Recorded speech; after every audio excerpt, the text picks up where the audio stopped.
Колеги, благодаря ви. Сега традиционното представяне с фанел, позиране с фанел. Благодаря много всички.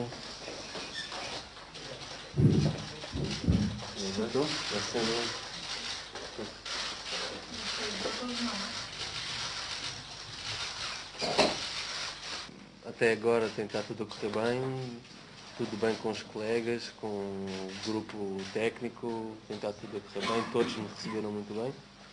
Чувствам се доста добре, бях посрещнат много топло, организацията се вижда, че е на много високо ниво и в момента съм концентриран изключително и само да работя, за да се развивам.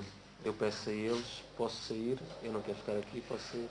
Желанието ми е да се задържа в Левски, да докажа и на привържениците и лично да докажа и на себе си, и на хората, които са ми възложили това доверие, когато са ме привлекли в такъв голям отбор като Левски, е да се докаже и да остана.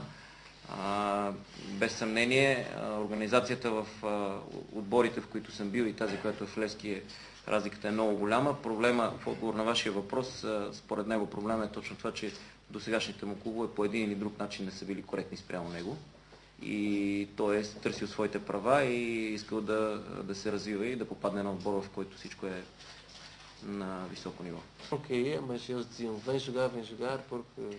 Първо имах чисто организационни проблеми с моята жълта карта. Така и не разбрах защо отлийци не успяха да ме картекират на време. След което от януари месец до края на шампионата имах няколко проблеми чисто медицински. След това лекарския щаб казваше, че съм готов, аз определено не бях готов и след това ставах още по-лошо контузен.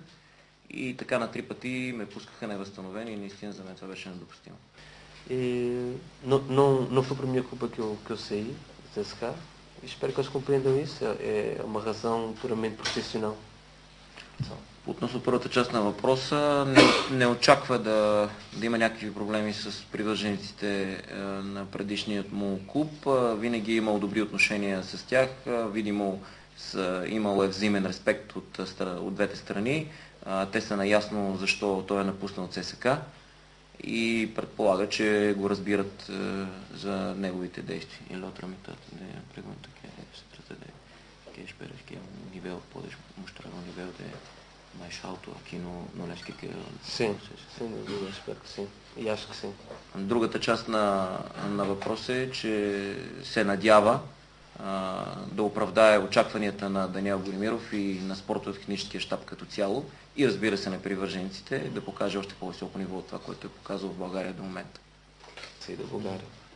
Ele dá-me conselhos dentro do campo. O que é que fazer, o passe, não é fora. Не съм имал такива контакти с Емил Костадинов, уважавам Емил Костадинов. Ние сме си говорили относно моята игра на терена и съм получавал и съвети от него.